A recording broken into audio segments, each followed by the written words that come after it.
Você já se sentiu estagnado espiritualmente, como se estivesse apenas seguindo um fluxo, sem sentir a presença de Deus de forma verdadeira? Talvez você esteja cometendo um erro silencioso que milhares de homens e mulheres, mais cedo ou mais tarde, acabam cometendo. E não pense você que isso seja algo normal, porque não é. Esse erro destrói a fé de muitos cristãos e alguns deles apenas percebem quando a vida financeira se encontra arruinada em dívidas e escassez. Ou talvez quando a vida sentimental se encontra totalmente destruída. E o pior, esse erro não vem com grandes tentações ou pecados visíveis. Ele age lentamente como uma doença que corrói sua fé de dentro para fora. Eu estou falando da rotina. Isso mesmo, a principal armadilha de Satanás para os cristãos modernos. E nesse vídeo eu revelarei as armadilhas por trás desse perigo e o principal, como identificar os sinais e principalmente, como se libertar antes que seja tarde demais. E lembre-se de uma coisa, eu sou a voz do pregador e essa é a minha mensagem.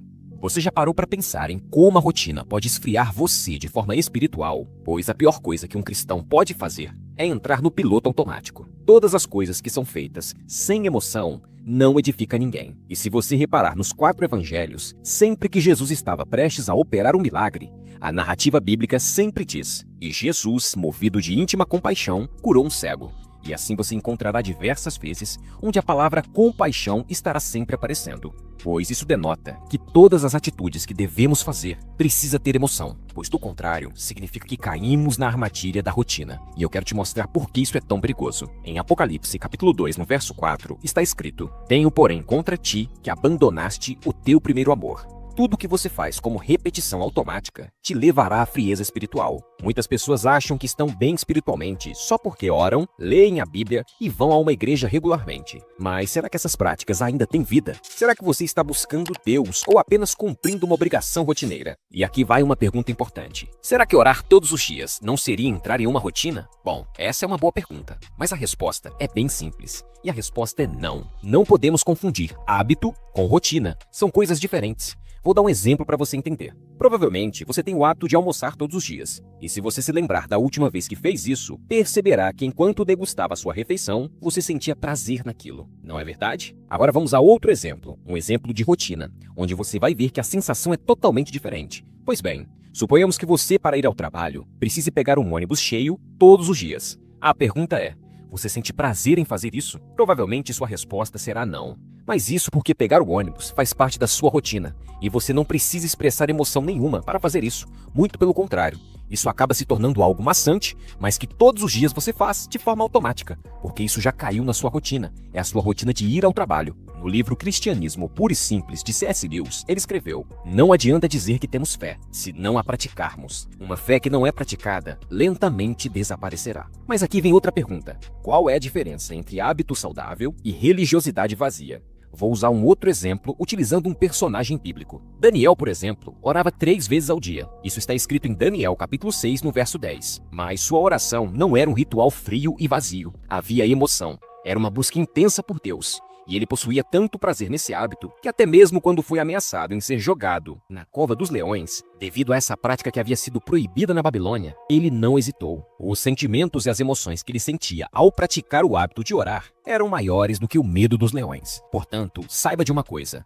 o problema não é fazer as coisas repetidamente, mas sim quando não existe emoção e desejo real em estar praticando aquele ato. Seja fazer uma oração, cantar um hino, ir à igreja, ler a Bíblia ou qualquer outra coisa que talvez você está fazendo, mas não há emoção nenhuma nisso, e você precisa estar atento ou atenta a esses sinais. E para facilitar, eu listei algumas práticas ruins que, infelizmente, muitos cristãos estão presos a elas. Como, por exemplo, algumas pessoas leem a Bíblia, mas nada toca ao seu coração. E às vezes, elas nem se lembram do que acabaram de ler, pois a leitura da Bíblia acabou caindo na sua rotina e elas já fazem isso de forma automática, sem qualquer temor ou talvez devoção em estar aprendendo mais da palavra de Deus. Outro ponto: muitas pessoas oram, mas não sentem que Deus está ouvindo. E às vezes, o sono é até mais forte do que a vontade de orar. Outra coisa muito comum são pessoas que vão a uma igreja, mas parece que todos os cultos são a mesma coisa, são todos iguais. Nada chama sua atenção. Se você se identificou com algum desses pontos, continue assistindo, porque no próximo tópico eu vou mostrar a você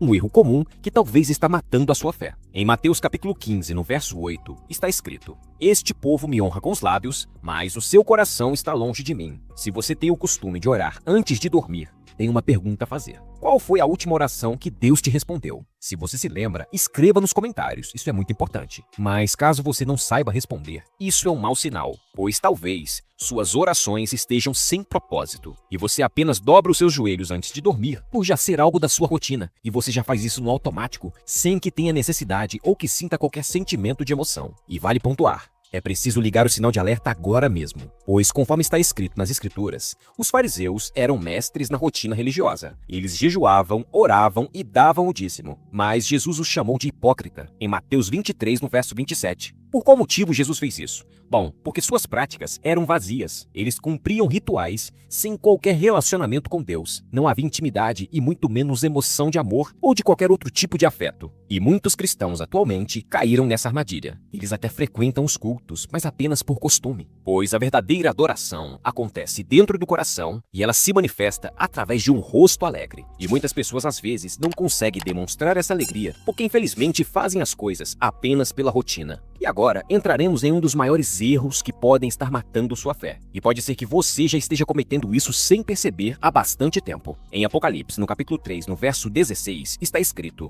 "Porquanto és morno e não és quente nem frio, vomitar-te-ei da minha boca." E Deus rejeita a mornidão espiritual. Quando você se acostuma demais com as coisas de Deus, você para de buscá-lo com toda a intensidade. E sabe de uma coisa? O papel do diabo é nos manter espiritualmente acomodados, pensando que por termos uma rotina religiosa muito cheia, está tudo certo. Estamos servindo a Deus. Às vezes, estamos servindo apenas uma agenda cristã e não ao Espírito Santo de Deus, que foi enviado para que edificasse a igreja através dos membros. E se eu e você fazemos parte da igreja de Cristo, não podemos aceitar a mornidão. O inimigo não precisa tirar você da igreja. Ele só precisa fazer com que você se torne indiferente às coisas. Ele quer que suas orações sejam vazias, sua leitura bíblica seja apenas para cumprir tabela e a sua fé totalmente sem paixão, sem demonstrar nenhum tipo de emoção, pois eles sabem que os cristãos que não se desafiam espiritualmente sempre acabam perdendo a sua força. Um exemplo importante é ver que Pedro apenas experimentou o milagre de andar sobre as águas porque ele saiu do barco, mas logo depois que ele começou a achar aquela sensação normal, ele começou a afundar. Isso está escrito em Mateus capítulo 14, no verso 29. Se você quer um avivamento na sua fé,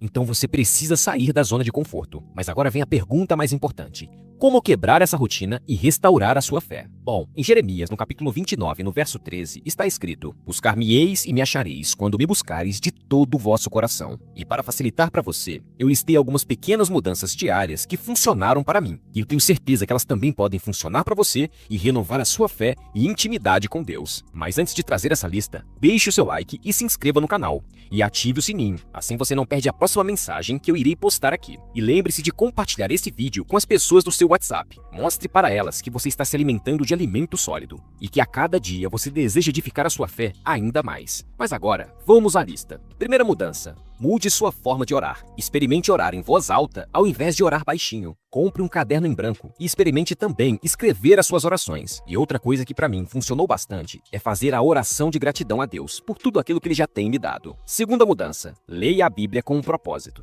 Em vez de apenas ler, busque entender a aplicação de cada versículo em sua vida. Por exemplo, se o contexto do versículo é sobre perdão, perdoe alguém que tenha te ofendido. Ou talvez, se você tenha ofendido alguém, essa é sua oportunidade de pedir perdão. Mesmo que você já não converse com essas pessoas há algum tempo, essa atitude será muito boa para edificar a sua fé. Terceira mudança: não jejue por obrigação, mas como uma busca profunda por Deus. E aqui vai uma dica muito valiosa. Se você tem alguma dúvida sobre o jejum, assista esse vídeo que está disponível aqui no canal. Eu vou deixar o link aqui no comentário fixado logo abaixo. Assim que você terminar esse vídeo, é só você clicar e assistir. Quarta mudança: comece o dia perguntando: Senhor, o que quer me ensinar hoje? Isso vai ajudar você a estar à disposição de Deus. Quinta mudança: converse com Deus ao longo do dia, como você faria com um amigo bem próximo. Isso vai aumentar a sua intimidade com o Senhor. E a sexta e última mudança: participe ativamente do culto da sua denominação, ou se você não frequente alguma, interaja com as pessoas do seu WhatsApp. Compartilhe versículos, mensagens bíblicas, e você já pode aproveitar e compartilhar esse vídeo. Essa é uma maneira de você se envolver com as coisas do Senhor com responsabilidade e demonstrando paixão, preocupado em disseminar a palavra de Deus e também estudos edificantes. C.S. Lewis escreveu: a verdadeira humildade não é pensar menos de si mesmo, mas pensar menos em si mesmo. E se você chegou até aqui, é porque realmente você deseja mudanças e o Senhor há de responder. E se essa mensagem falou ao seu coração, deixe um amém nos comentários.